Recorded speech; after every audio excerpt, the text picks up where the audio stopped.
Hello, I'm Richard Vobes, the Bald Explorer, and this is my fireside chat, my weekend chat. I did one on a Saturday, this is a Sunday, so this is my Sunday chat. I'm just sitting here by my Essie, and I thought I would do a chat to you at the weekend and bring you up to date, those people who are not up to date with everything that's been going on, and a number of things have. Number one, as you know, Julia has had her baby. It's absolutely brilliant. He's nearly a week old, or I think he is a week old. I'm not quite sure how that all goes together, but anyway, Julia is absolutely thrilled. Joseph has been born. It's dominated a lot of this week, and I've been running over and helping her, and consequently I think there was a couple of holes in production. I put one video in from the archive, you may have noticed that, about the monk's loo. But we're hoping to get back to production now. Julia won't be in videos for a while because obviously she's still recovering from the operation. She had a C-section, so she's going to be quite a long time before she can, but she may make the odd appearance here and there, which would be lovely, as maybe Joseph will. We did a live show on Wednesday when she got back home, and that was totally amazing, and I think it was lovely for people to see the baby. So there we are. But as you know, we've got a canal boat trip all lined up later on in October. I think it's the 5th of October, and that's going to be very exciting, and hoping to do that, but more about that later. You will know that on the 3rd of September, it'll be 80 years since the Second World War, where we declared war on Germany because they hadn't agreed to the ultimatum we had given them back then. And I'm going to be doing a whole series of bits and pieces that will mark that, mainly next year. There may be a couple of bits this year, but it's mainly going to be next year. But I thought, I've had my Essie nearly a year now myself, and I thought it'd be nice to do some cooking just every now and again, perhaps at the weekend, explore a few cooking things. And heritage, of course, is one of the things that I want to do. And there are a number of old recipe books based on the times in the 1940s, the rationed food that was available. And people had to resort to all sorts of things to bring together a meal, from things like powdered egg, with the absence or the rationing of butter and meat, and they would come up with all sorts of recipes. Well, there are a number of these books out there. I've got a couple, not actually here to hand, but I thought that would be quite nice to do some episodes of that, maybe involve somebody else in a little bit of that. Also on the live show that I do, that could be quite fun. Camper vans. Now, you may have seen that I made a film the other day, and Rob Woodland very kindly showed me around his T25, which is a sort of 1970s or 1980s model? Can't remember now. Sorry, Rob. Beautiful, lovely thing, yellow thing. I've been thinking about the camper van thing. Not going to happen until next year. I'm going to wait until as we get through the winter, and then in the new year think about it. I'm still not sold yet on a camper van as is a finished thing. I'm still thinking about a van conversion, but not much of a conversion. I'm actually somebody who likes to do things the hard way. You may have noticed.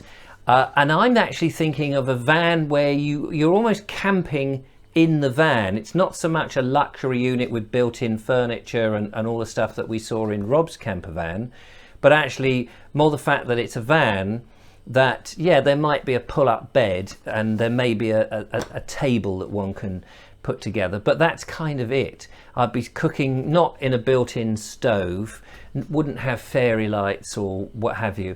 Everything would be a bit cobbled together. That's how I imagine it being.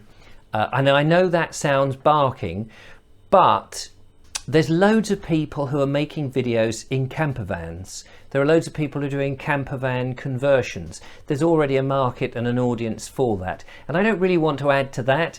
The Bald Explorer is a, you know, is a bit of an eccentric Englishman, and I think it's going to be more interesting and more fun if on a vlogging type of thing. If you see me make a couple of films, say I've gone to the Romney Marshes or I've gone to the Norfolk Broads or wherever, you know, wherever it is, and I'm there for a couple of nights, and you see me pull out a Z bed in the back of the van and a collapsible table, you know, and a one of these sort of deck chair type things, and I've got a gas cylinder with some sort of camping stove. That's what I'm thinking. It's cheap, it's rough and ready, but the van could also be used for various other things. It can be a studio, and it can be changed on the inside when I'm out and about. So that's another thought. But I did think, and thanks to everybody who suggested it, I might well rent a camper van. I think that would be quite fun to go somewhere, rent it for 2 or 3 days, see how I get on with a camper van, and make a video based on going and doing the walking, having the camper van, and that whole camper van experience, because that's obviously going to be a lot cheaper than actually buying one. So that could be fun, and hopefully do that this year, which would be great. Today I came back after filming with Chris from the Hairy Wanderers, and we were filming at the Gunpowder Mills in Chilworth in Surrey, and I found, pushed through my door, an interesting book, Short Walks from East Sussex Pubs. Thanks to Fiona Cooper, who sent me this. That's very kind of you. And there looks like some lovely simple little walks that aren't very long, guided walks, either going from one pub to another or from the pub in a circle. So you start in a pub, you might have a few bevies, and then you take a walk and you go back to the pub. I'm not really a drinker anymore. I used to drink stuff, but I'd have an orange juice and lemonade or a black Americano. That's really my poison. So they could be quite fun. So I may try out that this week. So that's really interesting. What else have we got on there? Talking to Kevin Hall, who I went to the Peak District. We're looking at a trip going on the Norfolk Broads, not necessarily on a boat. I get the impression that Kevin's not keen on boats because he can't swim. So that's okay, but there's plenty of walks, there's lots of interesting scenery. It's quite flat, and I haven't been to Norfolk for a long time. I went there about 10 years ago with an old friend, and looked at churches and different things. We went round, I think we went up to King's Lynn and in that sort of area, but we did go to the Norfolk Broads, and we did actually have a go on his boat, and somewhere I've got some video footage of it, but quite where that is I have no idea. Yeah, so we're talking about that possibly in September. We're talking in September, yeah, in about 4 weeks' time, when the kids go back to school. So we've got to get onto that fairly quickly and book that up. But that should be interesting and something to look forward to. I bought this book under the recommendation of Robert Croser. This is a book, Timpson's Ley Lines. And John Timpson is an ex-BBC presenter. I believe he did the Today programme or something like that at some time, and he looks at some of the old ley lines. Now he gives us an introduction into this character Alfred Watkins, who is credited with coming up with ley lines or discovering ley lines, and he's written this book, The Long Single Track, and basically how he discovers it, that in 1929 he was looking at a map. And he thought, it's funny how some of these ancient sites, like pagan sites and old churches, if you draw a line, they all line up. His theory was that old tracks used to go to them. Later, that's sort of been a bit discounted, because actually some of the routes would be ridiculous, because you'd be going through bogs and the wrong side of a mountain where you could wiggle round. So that's been discounted, and then I understand that other people have thought of them as energy lines.